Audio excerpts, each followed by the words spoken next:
As you probably well know, there's a lot of turmoil going on with the stock markets and all kinds of things like that. And I'll get into that in a minute, but it just still baffles me, and I scratch my head every day that the Democrats just don't seem to understand that if you're going to try to fix things, then come up with a plan. I mean, the other day, uh, Senator Booker stood up there and talked for 25 hours, and all he basically did was bash Trump about everything, but he didn't come up with any solutions. I mean, there was nothing said in his 25-hour rant that would say, okay, well, that's something that we should take to heart and we should change and we should do. He didn't. He all he did was just everything was bad, but he didn't come up with an alternative.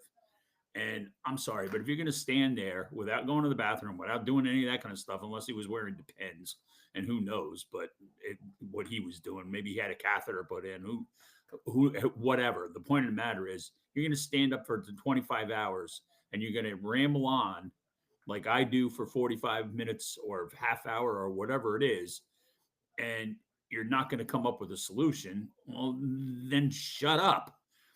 You're not listening to the people that voted, because they don't care about the DEI stuff. We don't care about whether or not. I mean, we care that men are not able to play sports with women. That's what we care about. We care about our pocketbooks. And I know the last couple of days with the stock market haven't been great. And I get that. But you know what? 5 years ago, it wasn't great then either. And 3 years ago, it wasn't that great either. We had a couple of real bad days at the beginning of the COVID, during the COVID time. This is not something that, is out of the ordinary, and it's cyclical. And you have bull markets and you have bear markets. And are we heading into a bear market? That remains to be seen. The last I saw on a couple of things in the news, um, from the various media outlets like ABC, CBS, CNN, MSNBC, Fox Business, whatever, saying that there are people that are coming around. The Some of the tariff countries that had gotten hit with some of the higher ones have called the president to negotiate, to bring taxes down. I think the tariffs down rather. I think Israel said something, and I think today they got a phone call from Vietnam, saying that we want to negotiate, and how about if we just eliminate the tariffs on each country, and we're not going to charge you, you don't charge us, kind of a thing. So it's getting the attention of the people that we need to have get attention, because if all the facts are 100% true, which I don't take everything to be the gospel. The only thing the gospel that I take is what comes out of the Bible, and that's the only gospel I take. But anyway, the point of the matter is that if they're not going to come up with a better solution than what they've had, because we've had 4 years in the past that we've been lied to about everything. We don't know who was running the country for 4 years. I can tell you one thing: it sure as hell wasn't Joe Biden, because that's all coming out now also. And now even the networks that were friendly, like MSNBC and CNN and all these other ones, they're now saying, yeah, we were lied to, and we feel betrayed. Well, you guys are the ones that promoted those lies. I mean, you can't complain about something if you're not going to be, um, if you're going to be complicit in it. You can't complain about it because you were part of it. You were part of the whole thing. Which leads me to my next uh, thing is that I've always been an optimist. I still am. I'm a glass half full guy. I've been recently reading a book by Louis Giglio, I think is the way to pronounce the name. It's called "Don't Let the Enemy Sit at Your Table."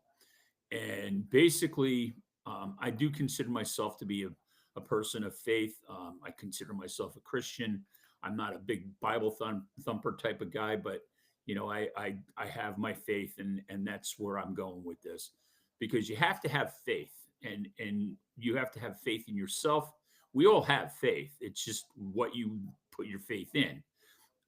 You have to have faith in yourself. You have to have faith in people around you. That society is going to take care of you. You have to have faith in other people.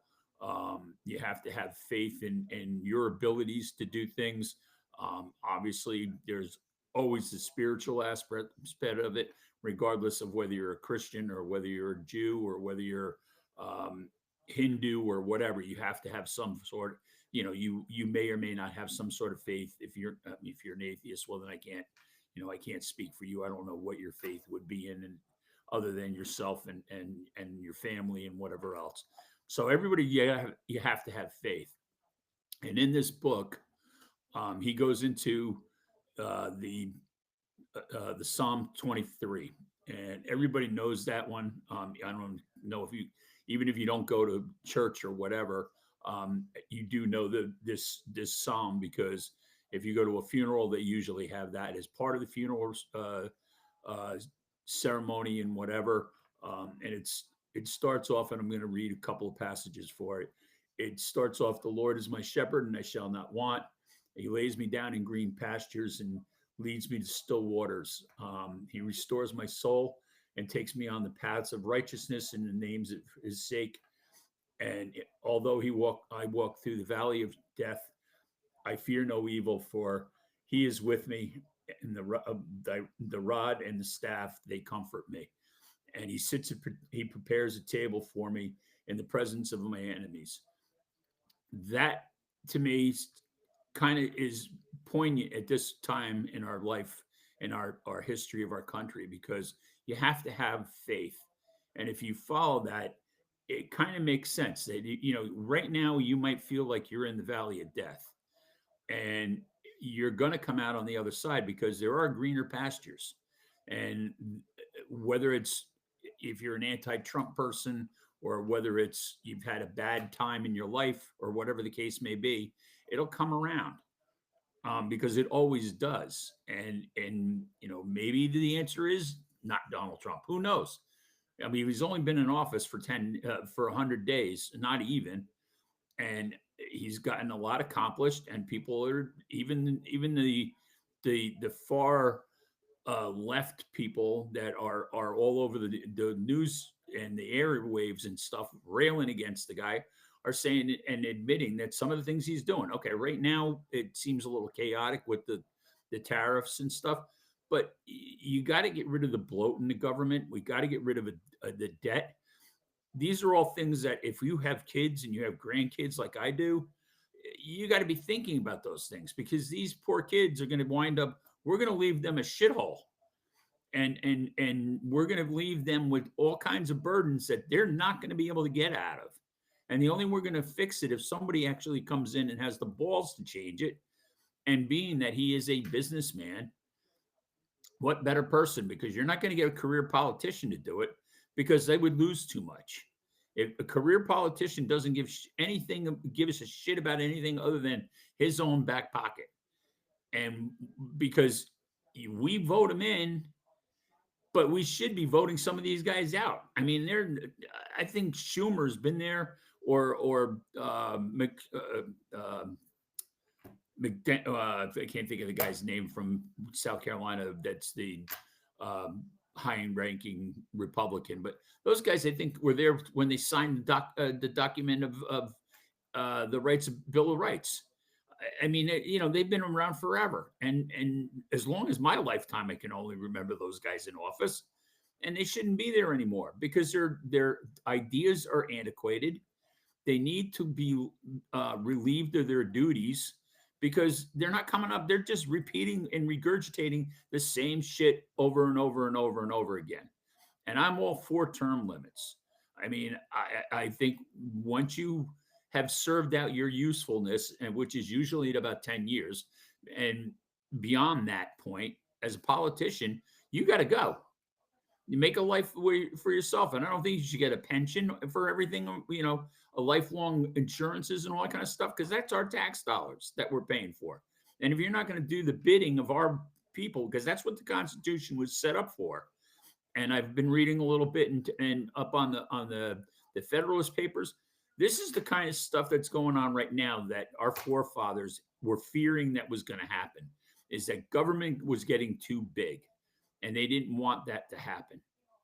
And I'm sorry, you got a guy that that's running for the governorship of New Jersey right now, and his one of his things is, when's the last time anybody from Jersey let somebody else tell them what to do? Well, we've had somebody telling us what to do for the last 4 fucking years. And it started with the COVID thing. You can't go outside. You can't hang out with people. You can't talk to anybody. You're not allowed to look at them. You're going to get them sick. If you don't get the shot, you're going to die. And they're going to die. If you kiss them or you hug them or you come within 3 feet of them, you're going to kill those people. That's bullshit. And it's all coming out now that it was bullshit. It was a way for them to manipulate and control us, and they got too big for their fucking britches. And we finally have somebody in Donald Trump. And again, I am not a fan. I'm not a fan of the way he goes about things. I'm not a fan of how he says things or what he and a lot of the things I'm okay with, because it's doing something that's going to help us along the way. And you're going to maybe not see it next week. You might not see it in a month. It might take a year. It might take 2 years. But I can see that things are going to be better, because the last 4 years that we've had were horse shit. Nobody did anything. We didn't even know where the fuck the guy was. He didn't even know where the fucking he was. So let's get on board. Let's get back together.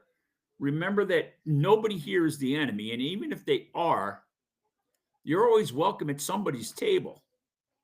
Okay. And that's the point of this, is you have to have faith. And the faith comes from us uniting together and showing that, hey, we're behind whatever is going on. You may not like all of it because it's not a perfect world. The only perfect world we have is in our when we pass on and our time is up and our Father calls us home. That's the only place that's perfect. Okay? Because anything down here is not perfect. And I'm, like I said, I'm not a huge Bible thumper. I'm not a guy standing up at the top of the mountain and saying, all the commandments and stuff like that. But I do have my faith. And right now, we need faith. We need to have faith in each other. We need to bring each other up and stop with the nonsense and the crap that's going on with the hatred and the bias and the name calling and all that other crap that's going on, because that's only going to make it worse, and it's only going to divide us more, and it isn't going to help anybody, and it's not going to help us. Okay? And that's my thoughts. Take it for what it's worth. I try not to bring in the my faith and religious beliefs in it, and I try to be as objective as I can. But you know what? I'm really getting tired of seeing people on social media outlets that they longtime friendships dissolve because you can't agree on something. It's the old story about the donkey and the tiger that will go to the lion, and because the donkey thinks that the grass is blue and he insists on it, and the lion uh, punishes the tiger because he was arguing with an ass. So it doesn't make any sense to have people lose their family. I mean, families are not speaking to each other. Friends for a long time aren't speaking to each other. I mean, it's ridiculous. This is what we've become, and that's not the way this is supposed to be. We're all in this together. We only go around once, and we have to make the most of it. And if you can't get on board, well, I feel sad for you. And there are plenty of people that I see that happening. They're crumbling under the weight of their own hate, and it's tough to see. Anyway, guys, that's all I got for today. I wish you all the best. May the good things happen for you down the road. God bless you all. God bless the United States, and let's stop the nasty and get back to better times, and where we can all handshake and we can have a conversation and not hate each other afterwards. All right. Have a great day, guys. Cheers. Enjoy your weekend.